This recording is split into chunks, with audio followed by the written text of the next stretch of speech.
Brahmabindu Upanishad.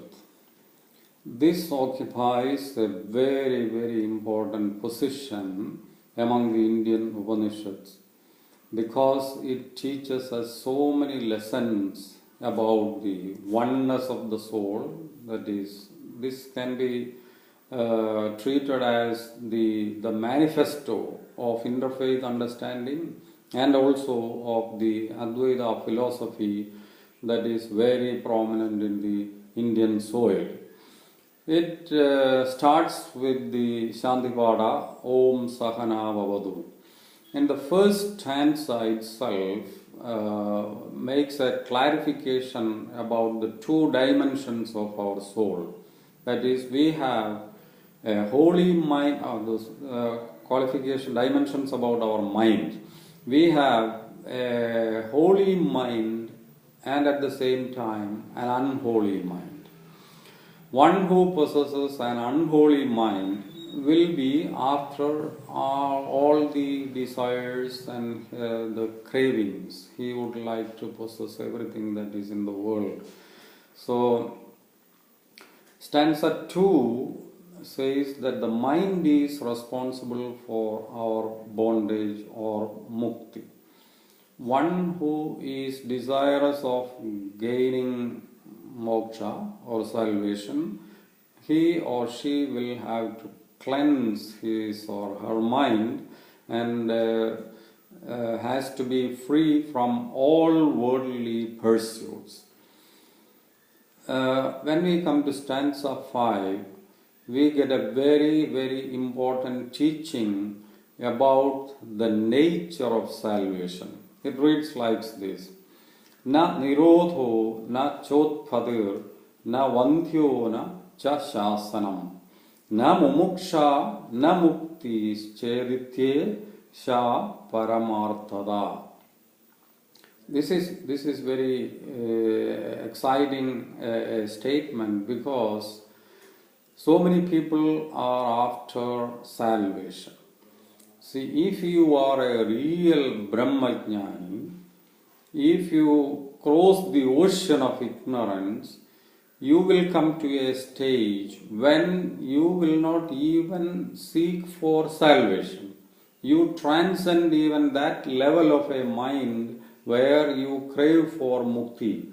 Because you understand that when you have real knowledge, you are part of the real Parabrahma, then you needn't worry about your own salvation.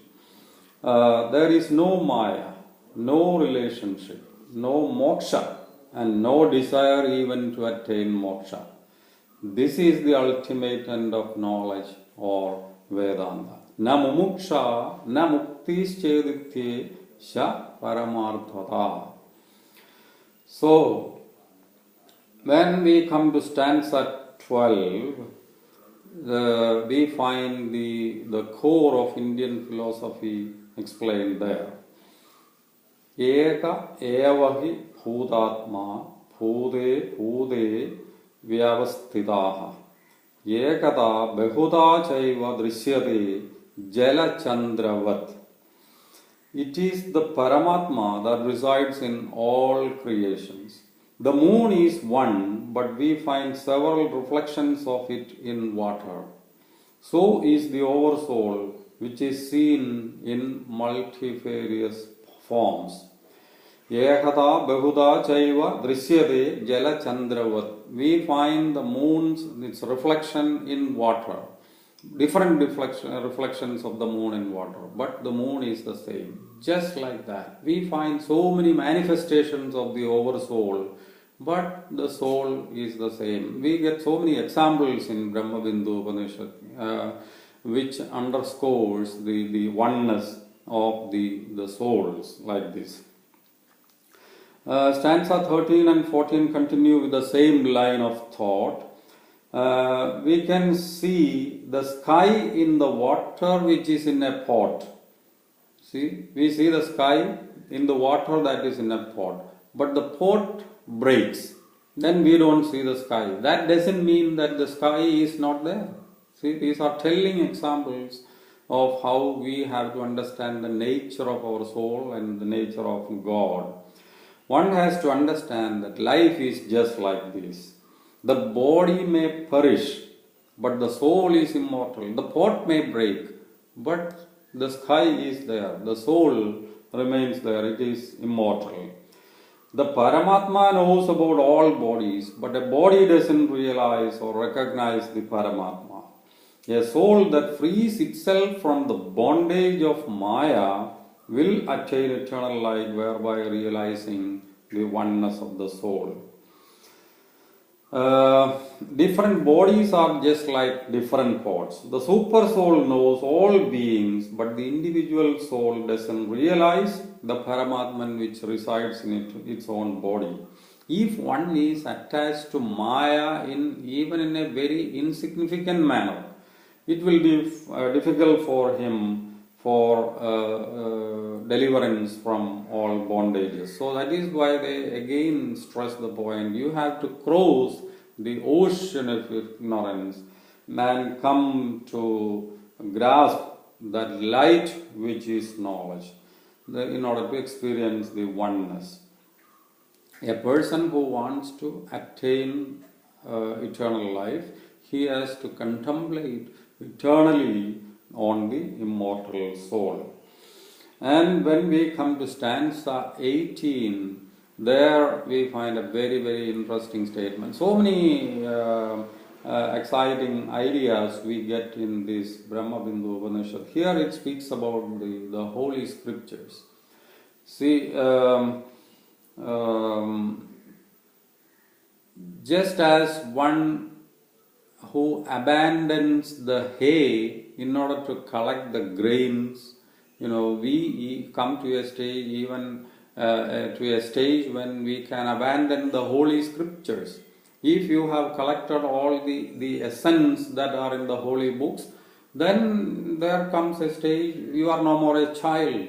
You can leave it. To collect the grains, we leave the hay in the field. Just like that, you transcend all the books, the holy books.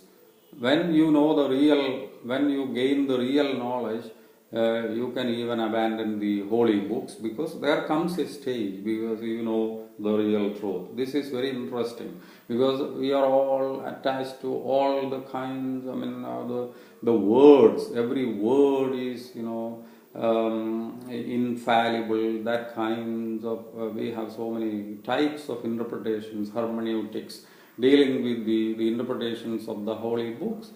But you understand this, you needn't fight on simple words. You can even transcend all the holy books. In one of my articles before, I said there is a God, He transcends all the holy books. Vedagranthangale ullankikkunna Devam. This was an article which I wrote long time back in Sapataraka. So God transcends all holy books. So you needn't quarrel about the holy books or some verses from the holy books, because if you have real knowledge, you can transcend that stage. Again, stanza 29, as I told you, it is the manifesto for interfaith understanding. Anybody who claims to be a real interfaith person, he has to understand this.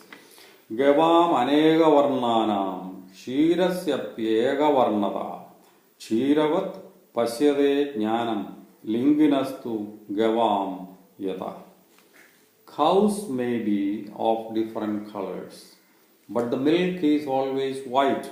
Similar is the case of one who absorbs real knowledge. He may receive streams of thoughts from various traditions, but he understands that the essence is the same. So why quarrel on scriptures and religions and different understandings? Cows are of different colors, but the milk is white. It is always white. The essence of all teachings are the same.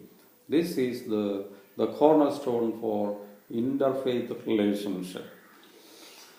There are so many slogas. 20th sloga again underlies the unity of the soul There we get another beautiful image. So many images are here. Just as ghee is in the milk, so is the super soul or the Chinmaya, which resides mysteriously in an individual soul.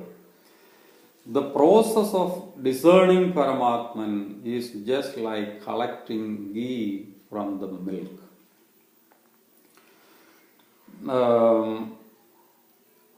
Stanza 21 deals with the nature of real knowledge. One who gains the light of understanding. Understanding is the light. Jyotis, the light. He will realize the ultimate truth that immortal peace is Brahma. He knows Brahma, God, is seated in himself or herself. Again, the final stanza, that is stanza number 22 of Brahma Bindu Upanishad, it underlies the essence of Indian philosophy again. It's a very important sloka there. Sarva Bhuta Adhivasam Cha Yat Bhudeshu Vasatyapi Sarvanugraha Katvena Tadasmyaham Vasudevaha Tadasmyaham Vasudeva Iti. We have the famous statement Vasudhaiva Kudumbagam.